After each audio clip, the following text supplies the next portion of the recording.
नमस्कार दोस्तों, और आज की इस कहानी का नाम है हकदार। सुधीर आज ऑफिस से 1 घंटा पहले ही आ चुका था। अपनी कार बाहर खड़ी कर अभी अंदर आया ही था कि देखा निशी तैयार होकर सोफे पे बैठी हुई थी। उसे देखते ही सुधीर बोला, क्या बात है निशी, बहुत सुंदर लग रही हो। कहीं जा रही हो क्या? कहीं जा रही हो उसका क्या मतलब है? हम दोनों ही जा रहे हैं। मम्मी का फोन आया था, उन्होंने हमें डिनर पे बुलाया है, निशी ने चहकते हुए कहा। उसकी बात सुनकर सुधीर ने कहा, अरे पर हम ऐसे कैसे जा सकते हैं? अभी तो मुझे मम्मी को हॉस्पिटल लेकर जाना है। सुबह से उसकी तबीयत खराब है ना। सुधीर की बात सुनकर निशी का चेहरा उतर गया। वो तुनकते हुए बोली, तुम्हारी मम्मी तो हमेशा बीमार ही रहती है। जब भी मुझे कहीं जाना होता है कोई ना कोई बहाना उन्हें तैयार ही मिलता है। आज तुम जल्दी आ गए हो तो यह बहाना है। अरे बुढ़ापे तो हर बीमारी लगी ही रहती है। निशी मम्मी ने कभी हमें बाहर जाने के लिए मना नहीं किया, और वैसे भी तुम्हारी मम्मी का फोन तुम्हारे पास आया था। मुझे तो इस बारे में कोई इन्फॉर्मेशन भी नहीं थी। मैं तो जल्दी भी इसलिए आया कि डॉक्टर से मैंने मम्मी के लिए अपॉइंटमेंट लिया था। तुम्हारे प्लान का तो कुछ पता ही नहीं था मुझे। और सुधीर ने उसे समझाते हुए कहा। पर निशी और ज्यादा नाराज हो गई। अब क्या मेरी मम्मी तुमसे पूछ कर प्लान बनाएंगे कि तुम्हें मुझे कब बुलाना है और कब नहीं? तुम्हें अपनी मम्मी की चिंता है, पर मम्मी को बुरा लगेगा उसका तुम्हें कोई ख्याल नहीं है। सुधीर निशी को समझाने की कोशिश कर रहा था, पर वो बहस पे आ चुकी थी। ये बात अंदर से आती हुई सरिता जी ने सुन ली। उन्होंने बाहर आकर सुधीर से बड़ी ही शांति से कहा, सुधीर क्यों बहस कर रहे हो? उसका मन है तो उसकी मम्मी के पास ले जाओ, मैं खुद ही हॉस्पिटल चली जाऊंगी। पर इस बात को भी निशी ने उल्टा ही ले लिया। अरे आपको जाना होता तो आप सुबह ही चली जाती, घर पे नहीं। आपको तो अपने बेटे के सामने महान बनना था, इसलिए आप ये सब कर रही हो। रहने दीजिए, आप जाइए अपने बेटे के साथ, मैं कैब करके चली जाऊंगी। सरिता जी को बुरा तो लगा, पर फिर भी वो निशी को समझाते हुए बोली, अरे कोई बात नहीं बेटा, सुधीर तुम्हारे साथ चला जाएगा और मैं कैब करके चली जाऊंगी। सरिता जी अपनी बहू से बोली, बस बस बस, इतना प्यार दिखाने की जरूरत नहीं है। पता नहीं आप जैसी माए अपने बेटे की शादी करती ही क्यों है, जब अपने बेटे के प्रति अपना मोह ही नहीं छोड़ पाती। निशी ने सरिता जी के हाथ को दिखाते हुए कहा, तुम मम्मी को इस तरह से कैसे बात कर रह सकती हो? उसके पति ने बोला। सुधीर ने अपनी आवाज ऊंची करते हुए कहा, तो सरिता जी ने उसे चुप रहने का इशारा किया। तब तक निशी ने गुस्से में तमतमाते हुए अपना बैग उठाकर घर के बाहर निकल गई। और सरिता जी ने सुधीर से कहा, बेटा जाकर उसे रोको और आने दो, मम्मी कैब से चली जाएगी। और तुम फटाफट तैयार हो जाओ, पहले तुम्हें दिखा आता हूँ, फिर तुम्हें घर छोड़कर इसके मायके से बुला लाऊंगा। अरे पर घर छोड़े मम्मी, कुछ नहीं होगा। मेरी 5 महीने की शादी में ये सब खूब तमाशा देख चुका हूँ। आखिर सुधीर के समझाने पर सरिता जी तैयार हुई। पहले सुधीर ने उन्हें हॉस्पिटल में जाकर दिखाया, उसके बाद उन्हें घर छोड़कर वो निशी के मायके पहुंच गया। देखा तो निशी मुंह फुलाए बैठी हुई थी। सुधीर को देखकर उसकी मम्मी बोली, अरे ये क्या दामाद जी, अभी तो शादी को 5 ही महीने हुए हैं और आपने निशी को अकेले भेज दिया। हाँ मम्मी जी, दरअसल बात यह है कि मुझे मम्मी को हॉस्पिटल चेकअप कराने के लिए ले जाना पड़ा था, वो अपनी सासू माँ से कहा। सुधीर की बात सुनकर उसकी मम्मी बोली, मानते हैं कि आपकी मम्मी के लिए आपकी जिम्मेदारी है, और बुढ़ापे की हानि बीमारी तो लगी रहती है। अब देख लो, आपके पापा जी के अक्सर बीमार लगे रहते हैं, पर निशी आपकी पत्नी है, उसके प्रति भी तो आपकी जिम्मेदारी है। उसे यूं अकेले मायके भेजना अच्छी बात नहीं है। आपको इसकी अच्छाइयों का तो ख्याल रखना चाहिए, उसकी मम्मी ने बोली।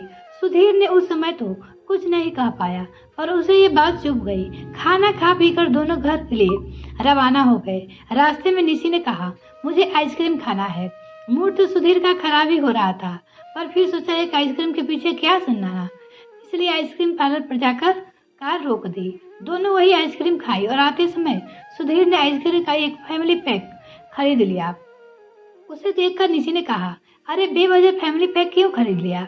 हम दोनों आइसक्रीम खा ही चुके हैं ना, निशी ने अपने पति सुधीर से कहा। उसकी बात सुनकर सुधीर बोला, हम दोनों ने आइसक्रीम खा ली है, पर घर पे मम्मी भी तो है, मम्मी के लिए खरीदा है, उन्हें तो आइसक्रीम बहुत पसंद है। उसकी बात सुनकर निशी बिगड़ते हुए बोली, क्या हर बार मम्मी मम्मी लगा रखे हो? जब देखो मम्मी बॉय की तरह बस रट लगाए रहते हो। जरूरी है क्या उनके लिए हर चीज खरीदना? बीवी और माँ में फर्क होता है। निशी अपने पति सुधीर से बोला, कैसी बकवास कर रही हो तुम? क्या शादी होने के बाद मेरी मम्मी मेरी नहीं रही? उनकी छोटी छोटी इच्छा में पूरी नहीं कर सकता? शादी के बाद पति पर क्या सिर्फ पत्नी का ही हक होता है, माँ का नहीं? सुधीर आवाज ऊंची करते हुए कहा। उसकी बात सुनकर निशी भी चिल्लाते हुए बोली, और मुझे नहीं पसंद तुम्हारा हर समय अपनी मम्मी के नाम की रट लगाए रखना। शादी से पहले रहा होगा तुम्हारी मम्मी का तुम पर हक, और अब तुम सिर्फ मेरा हक है। निशी मुंह फुलाते हुए कार के पीछे के सीट पे जाकर बैठ गई। सुधीर ने उसे कुछ भी समझने की कोशिश नहीं की और चुपचाप ड्राइविंग सीट पर आकर बैठ गया और कार स्टार्ट कर घर ले आया। घर पे आने के बाद निशी कार से निकली। जोर से उसने दरवाजे बंद किया और पैर पटकती हुई सीधे अपने कमरे की तरफ चली गई। सरिता जी समझ गई कि दोनों फिर से लड़ पड़े। सुधीर भी घर में घुसा तो उसका भी मीट बिगड़ा हुआ था। आखिरकार सरिता जी ने चुप रहना ही ठीक समझा। आखिर इतने दिन में वो सब इन चीजों के आदत पड़ चुकी थी। सुधीर अपने कमरे में सोने चला गया और सरिता जी अपने कमरे में। सुधीर अपने कमरे में जाकर लेट गया, पर नींद उसकी आंखों से कोसों दूर थी। 5 महीने पहले तो उसकी शादी निशी हुई थी। शुरू से ही एकल परिवार में पली बड़ी निशी जिद्दी स्वभाव की थी। उसका मानना था कि पति पर सिर्फ पत्नी का ही अधिकार होता है। अगर सुधीर अपनी मम्मी के पास आकर बैठ जाता या फिर मम्मी को लेकर मंदिर या फिर किसी रिश्तेदार के घर जाता तो निशी को बिल्कुल अच्छा नहीं लगता। इस बात को लेकर वो कई बार सुधीर और उसकी मम्मी से लड़ पड़ती थी, और सबसे बड़ी बात, निशी की मम्मी भी उसे समझाने की जगह उसी का साथ देती थी और यह कहकर पल्ला झाड़ लेती थी कि अरे ये तो बच्ची है, आने वाले वक्त में खुद ही समझ जाएगी। आप लोग इसे थोड़ा प्यार से लेकर कीजिएगा। वैसे कहना गलत भी नहीं है कि पति पर सिर्फ पत्नी का अधिकार होता है। सुधीर जी, आप ही ऐसा कुछ करते होंगे कि उसे महसूस होता होगा, इसी कारण वो लोगों को अपना ही नहीं पा रही है। सुधीर के मन में भी आ रहा था कि अब तो आय और बार का फैसला करना ही पड़ेगा, अन्यथा उसकी और मम्मी की जिंदगी बर्बाद हो जाएगी। कुछ सोचकर वो फैसला कर सुधीर सो गया। सुबह उसकी नींद खुल गई, क्योंकि वह जानता था कि सरिता जी जल्दी उठ जाती है। वो अपने कमरे से निकलकर सरिता जी के पास गया। उस समय सरिता जी अपने लड्डू गोपाल को तैयार कर रही थी। सुधीर उसके पास जाकर बैठ गया। कुछ देर वही बैठे बैठे वो सरिता जी को गौर से देखने लगा। मम्मी कितने प्यार से लड्डू गोपाल के तैयार कर रही थी, ठीक वैसे ही जैसे बचपन उसे तैयार किया करते थे। सुधीर अचानक बोल पड़ा, आपने लड्डू गोपाल को बड़ा ध्यान रखती हूँ मम्मी, अपने बेटे का भी बिल्कुल नहीं। उसे वहाँ देखकर सरिता जी ने कहा, तेरा भी तो रखती थी रल, और अब तू भी तो मेरा बेटा है। पर अब शायद कहते कहते सरिता जी रुक गई, फिर बोली, क्या बात है बेटा, आज जल्दी उठ गए? हाँ माँ, आज कुछ फैसला किया है और उसमें तुम्हें मेरा साथ देना होगा। सुधीर की बात सुनकर सरिता जी ने उसकी तरफ हैरानी से देखा और फिर कहा, मैं समझी नहीं, आखिर किस चीज की फैसला लिया है तूने? मम्मी, निशी को सबक तो सिखाना ही पड़ेगा, आखिर सहन करने के भी कुछ नहीं होने वाला, वो अपनी मम्मी से बोला। उसकी बात सुनकर सरिता जी ने लंबी आह भरते हुए कहा, बच्ची है वो, वक्त के साथ बदल जाए, संभल जाएगी। नहीं मम्मी, बच्ची नहीं है, कोई दूध पीती बच्ची से शादी नहीं हुई है मेरी। 26 साल की जवान लड़की है जिसे हर चीज की समझ होती है। अगर अभी नहीं समझाया तो ये बचपना जिंदगी भर नहीं जाएगा। उसके मम्मी पापा तो समझा नहीं रहे, पर आप तो साथ दो। वो अपनी मम्मी से बोला, ठीक है, जो तू बोलेगा वैसा ही मैं करूँगा, अपने लड्डू गोपाल के सामने प्रॉमिस करो। सुधीर ने अपना हाथ आगे बढ़ाते हुए कहा। सरिता जी के चेहरे पर मुस्कुराहट आ गई और उन्होंने अपना हाथ सुधीर के हाथ पे रखते हुए कहा, चलो ठीक है बाबा, मेरे लड्डू गोपाल के सामने तुम्हें प्रॉमिस करती हूँ। सरिता जी का आसन पाकर सुधीर ने उन्हें कुछ समझाया और उसके बाद वापस अपने कमरे में आ गया। थोड़ी देर बाद उसने निशी को जगाया। निशी कुलमुलाते हुए बिस्तर से उठी और बोली, क्या हुआ सुधीर, इतनी जल्दी जाग रहे हो? वो अपने पति से पूछा। सुधीर ने तैयार होते हुए कहा, निशी, मुझे ऑफिस जाना है, फटाफट मेरा नाश्ता बना दो। वो अपनी पत्नी से बोला। उसकी बात सुनकर निशी बोली, नाश्ता बना दो? भला मैं क्यों बनाऊं नाश्ता, रोज तो मम्मी जी बना देती है ना। हाँ, पर आज मम्मी ने मना कर दिया है। पूछा क्यों?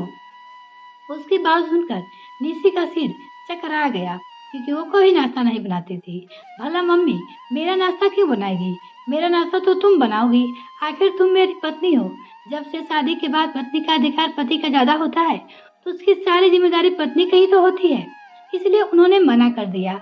सुधीर की बात सुनकर आखिर निशी को उठना पड़ा और जाकर रसोई में काम पर लगना पड़ा और निशी बहुत खुश थी। आखिर उसके मन की मुराद पूरी जो हो रही थी। अब उसके पति पर सिर्फ उसका अधिकार था। मम्मी जी ने अपने आप ही अधिकार छोड़ दिया। खैर, उस दिन तो निशी ने बड़ी खुशी खुशी सुधीर का सारा काम कर दिया। शाम को सुधीर ने निशी के साथ घूमने का प्रोग्राम बनाया और दोनों पति पत्नी घूमने चले गए।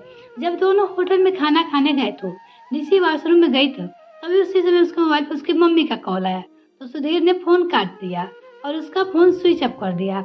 जब उसकी मम्मी का कॉल सुधीर के फोन पे आया तो सुधीर ने यह सोचकर फोन उठा लिया कि कहीं कोई इमरजेंसी ना हो, पर जब ऐसा कुछ नहीं लगा तो उसने बता दिया कि वो लोग बाहर खाना खाने आए हुए हैं और निशी वॉशरूम में है, और यह कहकर उसने फोन काट दिया।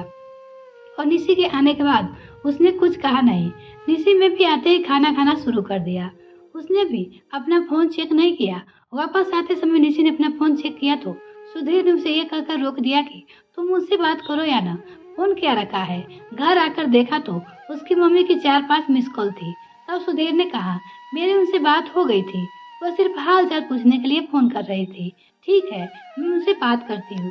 अरे रहने दो ना, तुम मुझसे बात करो, कहते हुए सुधीर ने उसके हाथ से मोबाइल लेकर एक तरफ रख दिया। कुछ दिन तक यही हाल रहे। सरिता जी बस इतना ही बोलती जितना उन्हें जरूरत होती। उनके अलावा अपने लड्डू गोपाल के साथ हो तो अपने कमरे में ही थी, फिर भी अपने आसपास की सहेलियों के साथ घूमने बाहर निकल जाती थी। और एक दिन निशी ने सुधीर से कहा, सुधीर मुझे मम्मी से मिलने का बहुत इच्छा हो रही है, आज शाम को प्लीज घर हो आते हैं। वो अपने पति से बोली। अरे नहीं, आज मूवी देखने चलते हैं। सुधीर ने उसकी बात काटते हुए कहा, नहीं नहीं नहीं, मूवी फिर भी किसी दिन चलेंगे।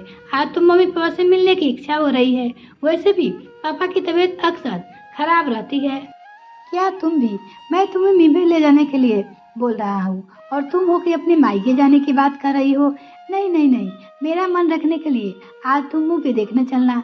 शाम को दोनों मूवी देखने चले गए। इसी तरह जब भी निशी अपने मायके जाने की बात करती तो सुधीर से कहीं न कहीं घुमाने लिया जाता। जब तक वो घर पे रहता निशी को फोन पे अपनी मम्मी से बात तक नहीं करने देता। और आखिर रविवार के दिन सुबह सुबह उसके माता पिता उससे मिलने के लिए उसके ससुराल आ गए। उस समय सरिता जी मंदिर गई हुई थी तो निशी ने दरवाजा खोला। उन्हें वहां देखकर निशी बड़ी खुश हुई। वो उन्हें हॉल में बिठाकर सुधीर को बुलाने कमरे में आ गई, लेकिन काफी देर तक सुधीर बाहर नहीं आया। आखिरकार निशी दोबारा सुधीर को बुला के कमरे में से ले आई। तब अनमन मन से सुधीर उठकर बाहर आया। आकर दोनों को नमस्ते कर सोफे पे बैठ गया और अपने मोबाइल में मूवी देखने लगा। ये बात निशी को बिल्कुल अच्छी नहीं लगी और वो उस समय कुछ नहीं बोली। तभी सुधीर बोला, और निशी मेरे लिए गर्म पानी ला दो प्लीज। निशी रसोई में जाकर गर्म पानी ले आई और सुधीर को लेकर अपनी मम्मी पापा के पास बैठने वाली थी। तभी सुधीर बोला, निशी चाय बना दो। वो अपनी पत्नी से बोला। निशी रसोई में जाकर चाय बनाने लगी। पीछे से सुधीर उसके सास ससुर से बात करने की कोशिश की तो हाँ हूँ के अलावा उसने कोई जवाब नहीं दिया। आखिर दोनों खुद ही चुप हो गए। निशी चाय बनाकर लाई और टेबल पर चाय रखी थी कि इतने में सुधीर फिर बोल पड़ा, निशी फटाफट से मेरे लिए नाश्ता के पाव भाजी बना दो। आज तुम्हारे हाथ के पाव भाजी खाने की बड़ी इच्छा हो रही है। आखिर जिद्दी स्वभाव वाली निशी के सब्र का बांध टूट ही गया और वो बोली, सुधीर मेरे मम्मी पापा आए हैं, तुम उनसे बात नहीं कर रहे हो। ऊपर से मुझे रसोई में लगा रखा है। अगर थोड़ा इनसे प्यार से बात कर लोगे तो तुम्हारा कुछ बिगड़ जाएगा क्या? तुम्हें दिखता नहीं मेरे पापा अक्सर बीमार ही रहते हैं। उसकी बात सुनकर अपनी मूवी पर फोकस करते हुए सुधीर ने कहा अपनी पत्नी से, अरे इसमें जितनी बातें करनी है कर लेना, और जब मैं घर पे हूँ तुम मुझ पे फोकस करो। और हार्ट बीमारी का क्या है, ये तो बुढ़ापे में लगी रहती है। उसकी बात सुनकर तीनों हैरान रह गए। निशी ने थोड़ा बिगड़ते हुए कहा, ये कैसी बातें कर रही हो आप? ये मेरे मम्मी पापा है, क्या मैं उनसे बात ही नहीं कर सकती? तुम मेरे मम्मी पापा के लिए ऐसा कैसे कह सकते हो? ये सुनकर सुधीर अपनी मूवी बंद करते हुए मोबाइल एक तरफ रखा और निशी की तरफ देखते हुए कहा, शादी से पहले तक तो अपने मम्मी पापा से बात करती ही थी ना, पर अब तो तुम्हारी शादी हो गई है।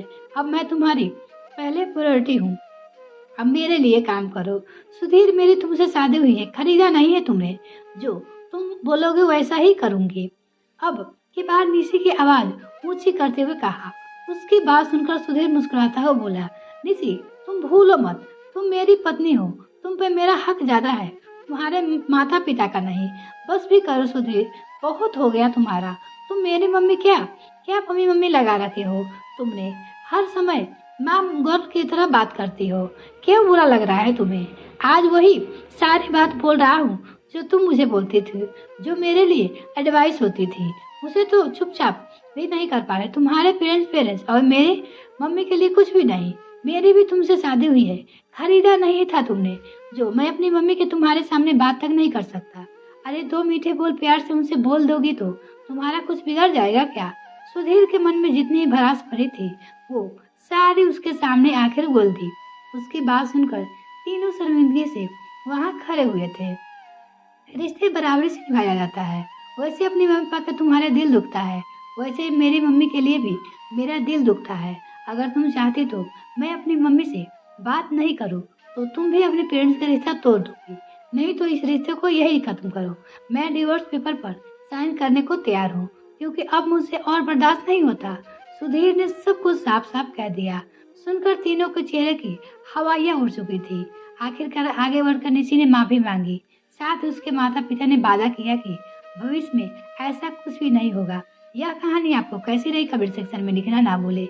धन्यवाद। अगर मेरे चैनल को अभी तक सब्सक्राइब नहीं किया तो प्लीज मेरे चैनल को जल्दी से सब्सक्राइब कीजिए।